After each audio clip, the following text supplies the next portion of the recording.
Hello everybody and welcome back to my channel, and if you're new around here, hello, welcome, my name is Charlotte. Today's video is going to be a new This versus That reading vlog. This one I'm very excited for because as it's my birthday soon, I thought I'd do one where I read some childhood favourites because I want to be a kid again. I don't want to be 22, I want to be a kid again. So I picked two books from authors that I absolutely loved as a kid and ate up their books as a kid. So the first one is Candy Floss by Jacqueline Wilson.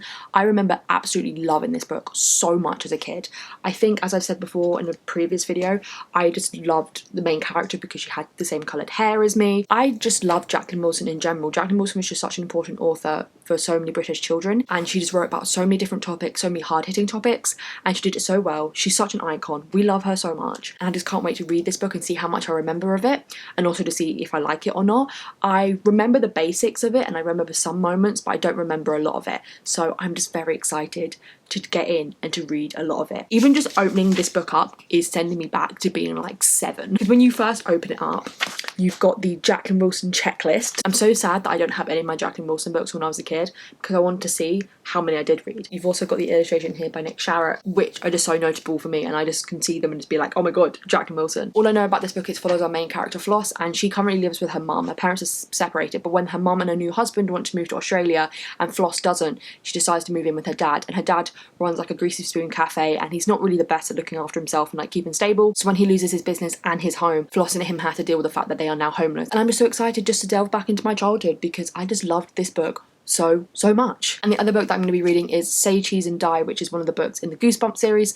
Once again, I ate up the Goosebumps books. My brother had so many of them because he grew up in the 90s, so I read a lot of his, and I specifically got this cover because I remember this cover, I remember loving this cover, and these books just take me back, and I definitely hope that this story and reading the story will take me back to being a kid. I also remember my copies having a very distinct smell. Does anyone else get that like smell memory where you smell something specific and you're like, oh my god, I'm like being taken right back to being a kid. I remember one time I was in Waterstones and I saw the front cover of a book and I just got transported back to when I was like in year 5. I was like, oh my god, I completely forgot about those books until now. This follows our main character Greg, and him and his friends break into this derelict house at the end of the street just out of boredom, and then they come across this like vintage camera and think it's really cool, so they take it with them. They go mess around with it and take a few photos. Greg takes a photo of his dad's new car, but when the photo develops, it comes out looking all wrecked, as if it's been in an accident, but obviously it's not because it's right in front of him, brand spanking new. But that's until Greg's dad is in a bad car accident. So Greg works out that this camera basically tells the future. Whatever you take a photo of, whatever comes out is what's going to happen in the future.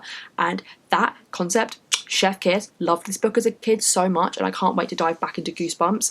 I just miss being a kid and reading Goosebumps, I really do. I'm going to be starting Candy Floss first, and I will be starting this today. I will be doing my normal structure for this video where I update you every quarter, halfway, and 3/4, and obviously at the end of the book. I'll definitely do that for Candy Floss, but for Goosebumps I'm not sure if maybe I'll do it every third or maybe halfway, because obviously it's smaller, like it's just over 100 pages or between 100 and 200 pages. So as it's smaller, I'll decide when I come around to reading it what I'll do. I'm very excited to read both of these. I've been just dying to do this video for so long. So I will see you all when I am a quarter of the way through Candy Floss. Hello everybody, it is the next day and I've got a quarter of the way through Candy Floss, literally exactly a quarter way through. I'm really enjoying it so far. It's really taken me back so much, and I didn't realise how much of this book I remember. Not just the plot, but the literal words, the sentences, the dialogue. There is a good chunk at the beginning of this book that I just remember it like word for word. So one thing I've noted, which shook me, she used the word sex in this book.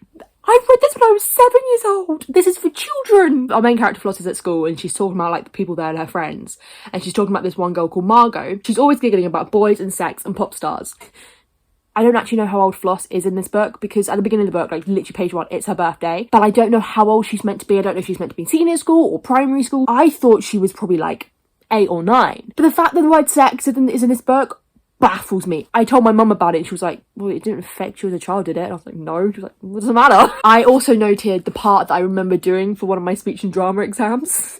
And I just remember this bit, like word for word. And as I said, just reading a lot of it just took me back so easily. I haven't felt so in my childhood like this for so long. I just remember my thoughts and my emotions towards just very small things in this book. Towards the pony or the horse that she rides at the fun fair. Towards the toys that she gets for her birthday. There are things like that that I just remember so vividly. and just remember connecting to so much as a kid, and it's mad that I still remember that like 15 years later. I'm excited to keep going because we're now at the part where she said like, I'm not going to Australia with you, mum, I'm gonna stay with dad. It was one thing that my friend reminded me that was in this book, and I was like, oh my god, I can't believe that actually happened. But there's stuff in this book that you're like, how is this in a kid's book? But what is an interesting thing to pick up as an adult is how the characters and how Floss's thoughts towards some of the characters are so bait. When she's talking about her best friend, probably as a kid I wouldn't have seen it as anything, but now I can so clearly see that she's not a good friend, and it's so bait because even now I'm like, Floss, how do you not know that she's not a good friend? She keeps making fun of Floss and she keeps thinking she's the best, and it's all this sort of stuff, and I'm like, how did I not pick up on this as a kid, and how is Floss not like, bye girl? And one thing that baffles me that I still remember it so vividly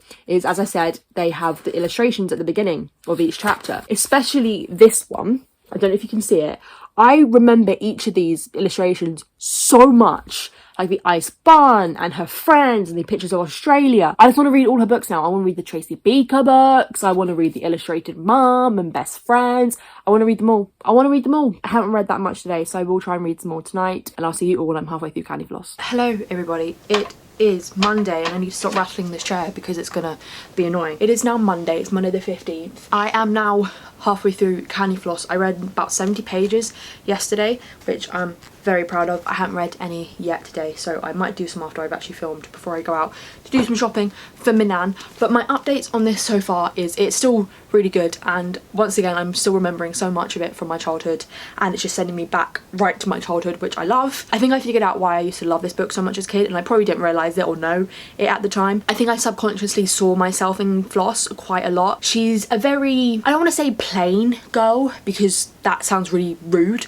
and horrible, but she's just simple, you know. She just wants to live a normal life and be normal, and I think I really saw myself in her because she was just a normal kid, just going about her life, but she was surrounded by people who kind of made her feel bad for just being her. And some of the characters in this, such as Rhiannon and Margot and Judy, who are these more popular bitchy sort of girls, even though they're quite young, I was surrounded by those people quite a lot in primary school, so I think I saw myself a lot in Floss, because at the end of the day all Floss wants to do is just go to school and live with her dad and have a simple life, and I'm like, dude, that was me. I think my main gripe with this book right now is not something that I can change, and it's not really the book's fault. It is, but I'm not saying it as if it could have been written better, because at the end of the day this is written for a younger audience. I just find Rhiannon such an annoying character to read because she's made to be annoying. Obviously she's made to be like the worst character ever, but she's purposely always saying the word like, and I know we say that word so much, but she uses it so obviously and so annoyingly because she's trying to be American and all that. And her mum look down at Floss, be like, oh, you poor little child, you don't know anything about fashion, oh, you have such bad clothes, and it just annoys me so much. And once again I kind of see myself in Floss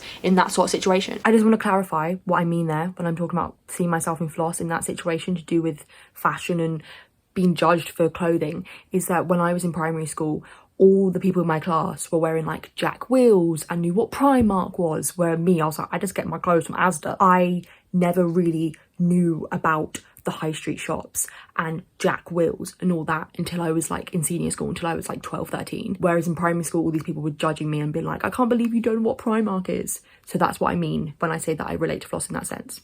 But we finally get to the part where Floss's dad finds out and kind of says to her, we're going to have to leave our restaurant, whatever, because I'm not making enough money. Otherwise the bailiff's going to come in, whatever. And what I love about these books and Jacqueline Wilson and her writing within these books is that she so seamlessly puts mental health into these books. There is a scene in a moment when you can clearly see that her dad is kind of having a bit of a mental breakdown. He's up at the early hours in the morning erratically ironing, and he's gone a bit like, oh my god, I've got to do this Floss, I've got to do this Floss. And as a kid I wouldn't have really picked up on that, but now I can kind of see that as some sort of like mental break. He's kind of at the end of his tether. And another thing that I picked up on is Susan, who's kind of the nerdy girl within the school who Floss wants to become friends with. Floss noticed, and very subtly, and it's again something that I wouldn't have picked up as a kid, but Floss notices that she likes to count things and likes to make sure that everything is in order. And I don't know if it will get addressed later on in the book, but that's a very subtle hint towards OCD. And obviously I wouldn't have picked up on that as a kid, because as a kid I didn't really know what OCD was, but I just find it so amazing that she so subtly put that into these books, into kids' books. But I've rambled on enough about this book so far. I'm going to read a bit more now before I go out. It is my birthday tomorrow, and I can't wait, even though I'm not going to be having like a crazy day because lockdown, but I'm just going to have a chill day of literally just doing what I want to do, not going to edit, not going to do any work, just going to have a day of doing what I want to do because it's my birthday and I'm out of focus. For the rest of the day, I'm just going to do some more editing, do some reading, catch up on some booktube, maybe do a little bit of work, and if I don't see you later on today, I'll definitely see you tomorrow in another vlog tomorrow because it is my birthday. Whoop whoop.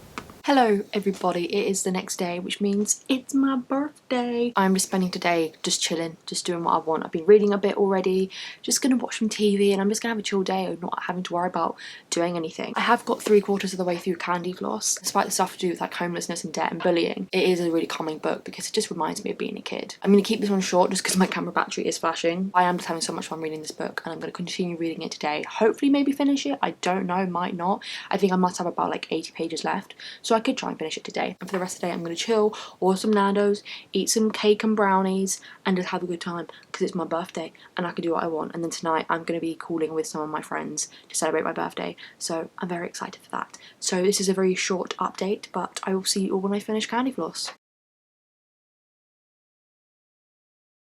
Hello everybody, it is the next day and today I have finished Candy Floss, but I'll get to that bit in a second. I said in the last clip that I was hoping to finish Candy Floss yesterday on my birthday. My birthday kind of took a turn for the worse and I'm still getting over it. But yesterday when I just went downstairs to go and chill with my mum, I saw that my hamster wasn't herself. I don't know if she had collapsed or she just like fallen asleep at the top of her cage, but I went to go check on her and I realised that she was not okay. She was cold, she was weak, she was breathing a lot more rapidly. I tried to make her as comfortable as she could.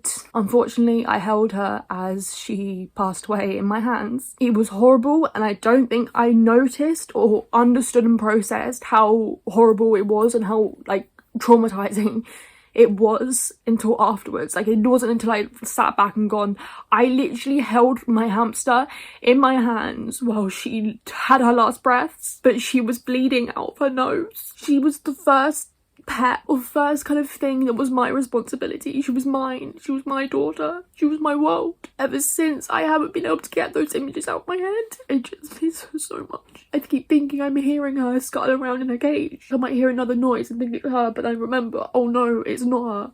Or I'll look where her cage used to be and be like, she's not there anymore. So that's why I didn't finish the book. I was gonna read and then it all happened. I hate that this is how this vlog has turned out. I think as somebody who's never experienced death before and has never been in a room or been anywhere when something or someone's died, the actual like memory of seeing her breathe for the last time, I think it's going to impact me for a while. And I was telling my best friend about it, like exactly what happened, and she was saying to me like, Charlotte, I'm really sorry, that's really bad. In the back of my mind I was like, it's not actually that bad, but it's not until I actually think about it. Like, I literally, as I said, I literally held her as she died. It's both horrible, but I'm also glad it happened because she hopefully knew that I was there for her. My parents got her for me when my mental health got really bad. She was like my mental health support thing.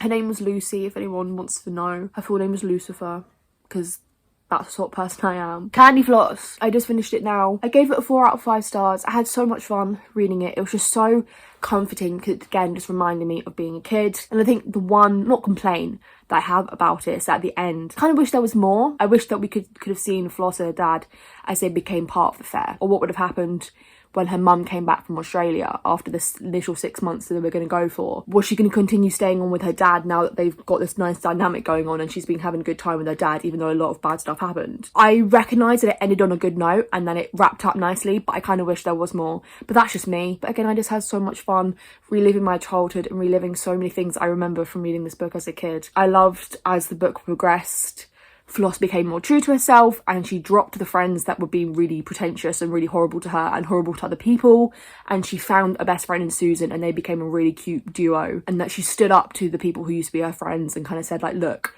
you're not getting anywhere, by calling my dad fat or by calling me smelly. Like, you're getting nowhere. Like, I don't care, because all that I care about is that I love my dad and that me and my dad are having a good time and that my dad loves me. I'm definitely going to keep it and just have it, because I'm so annoyed that I got rid of my original copy, because I loved that book so much as a kid, and it's definitely motivated me to hopefully pick up and reread some Jacqueline books. So I'm now going to move on to some Goosebumps. I think I probably will read some of this tonight. I'm very excited. It is obviously a lot smaller than Candy Floss, so hopefully this will take me 2-3 days at most. A very different vibe, because obviously it's horror, but then also it's still that childhood thing. So I want to see how much I remember and how much it takes me back. And I just want to say both sorry and thank you for just letting me rant, and I understand if you skipped the earlier bit. I got loads of like nice messages from people about my birthday yesterday, and then when I posted stuff and I told people about Lucy, I did get a lot of kind messages and stuff. You could have picked another day. When it comes to being sad and grieving, my coping method is humour.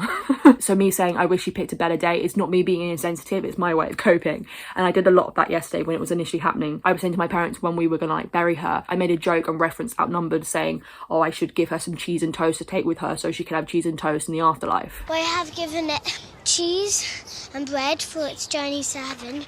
Or at least if it goes to hell, it'll have cheese on toast. I haven't cried all day today. I cried a lot yesterday. I haven't cried yet today. So I think that was just a nice little relief to just cry. But I'll leave this here and I'll see you all when I'm actually, I don't know how far through. Instead of doing every quarter, I'm just going to update you when I get to halfway through, because halfway through is like 68 pages. So I will see you all when I'm halfway through Say Cheese and Die. Hello, everybody. You're probably wondering, why do I look this bedraggled and this pale and this of a mess in the face? And I have my setup. I had my ring light set up. It is because the second Shadow and Bone trailer could drop at any second, so I've got my setup ready just in case. But I am here to update Goosebumps, to update my progress on Goosebumps. It is a couple of days since I last talked to you. I just haven't been in the biggest reading mood for the past day. I am now halfway through and I've read about 20 pages today, but I hopefully will read some more. One of the few things that I do have to say about this book is I do remember a lot of the characters' names. It wasn't until I got into it and I started reading it that I remember that one of their friends, or one of the guys in it, his nickname is Bird. I definitely remember that. I remember their girlfriend being called Sherry or Shari. I don't know how it's pronounced. So those are really the only things I do remember. I think maybe if I reread this one more as a kid, I would have remembered it more like I did with Candy Floss, because I reread Candy Floss so much as a kid. But I think a lot of the Goosebumps books, I didn't reread them. But so far it is good. I must say it's very fast paced. I think because it's such a short book, it kind of has to be, or it is a short book because it's fast paced. We're already halfway through and basically all of these photos, apart from one of them, has happened. So a lot of stuff has happened and it's very fast paced. But now that stuff has happened, I'm intrigued to see what the next half of the book's going to be. It's probably going to be Greg coming to terms with what this camera does and finding a way to get rid of it and to stop what's been going on. Obviously, now that I'm like a 22-year-old woman, this doesn't scare me. And I can't really tell whether it would have scared me as a kid. I know that some of them did, not necessarily like scared me, but spooked me out a bit. I remember one actually scared me to the point where I just kind of stopped reading Goosebumps books, but I don't remember being properly scared by them. As I said, I was probably just a bit more spooked by them. And I think the only ones I do remember kind of being scared by was the Night of the Living Dummy one, because those dummies are honestly one of the most scariest things ever created. Like, I can't be the only one who thinks that. But what I remember is I actually loved this one and wasn't really scared by it more than probably the others. But now I think it's harder for me to determine whether I would have been scared of these as a kid, because now I love horror, I love scary stuff, so I can't really put myself in that position anymore. I'll leave this here. I'll go read some more while I wait for the Shadow and Bone trailer. Hopefully it drops. If it doesn't, well, this is irrelevant. I'll leave this here and I'll see you all when I finish Goosebumps. Hello, friends. I'm here to tell you that I have finished Say Cheese and Die. I finished it last night, aka the same day / night that I last updated you. I ended up just reading the last 70 pages in one night, and I was pretty proud of that. I couldn't be bothered to update the vlog last night, so I'm doing it now. I really enjoyed this book. It was a lot of fun. It is very fast paced because a lot happens in such a small book, but at the same time, not a lot happens, because at the end of the day, it's literally just about Greg finding this camera, taking some pictures, realising this camera is like cursed, and then getting rid of it. But I think what I love about this book, and probably the whole series if I continue to read some more, is that it's just a quick fix of horror. It's just a quick small horror story, and if you want just a quick fix of horror, this is such a good way to do it, because it's not super scary because it's for kids, and it's not super complex because it's for kids. So if you do just want a quick horror fix, you know, if it comes to like October or something and you just want a quick horror fix, Goosebumps is your one. I gave it a 3.75 out of 5 stars, basically a 4 out of 5 stars. I didn't enjoy it as much as Candy Floss, I think, because Candy Floss held more nostalgia for me, even though I remember reading this as a kid. I don't remember as much about it as Candy Floss, but I still just had so much fun reading it. In the 90s they also made a Goosebumps TV show, and they did an episode for Say Cheese and Die, so I watched that episode. Young Ryan Gosling's in it as Greg, and that was the best part of all of it. The rest of it was quite bad because they skipped over a lot in the TV show in that episode. They didn't include a lot of the photos that were taken, they just did like a few of them. And it was just very anticlimactic and not as engaging as the book. I do still want to read some more Goosebumps books, so I think gradually over my lifetime I might try and collect some more Goosebumps books and read them. But I just had so much fun and it just took me back to my childhood. It was a really quick read to get more books into my March wrap up and stuff like that. So in general, I had so much fun reading both these books. It was just a nice break from reading the books I usually read and just allowing myself to read some books that I remember from my childhood and books that will take me back to my childhood. Both definitely live up to the hype that I remember having around them as a kid. Just want to read all of these books, all the Goosebumps books, all the Jacqueline Wilson books, and I'm definitely going to push myself to do that. So if I go into a charity shop and I see a Goosebumps book or I see a Jacqueline Wilson book, I'm 100% going to pick it up. So that is it for my childhood books version of This Versus That. I've just been posting so many vlogs and videos this month in March that who am I? Don't expect this all the time because once April comes around, I'm going to be back to work, so I'm not going to have as much time. But I hope you enjoyed the video. Let me know in the comments below if you read any of these books as a kid, if you loved Jacqueline Wilson, if you love Goosebumps or any other books that you loved as a kid, because childhood books are honestly just my #1 source of happiness. Just remembering my experience reading those books, top tier. If you're new around here, do not forget to subscribe, turn my notification bell on so you know when I'm next going to post. All my social media links are linked in the description below. And with that all said and done, I'll see you all in my next video.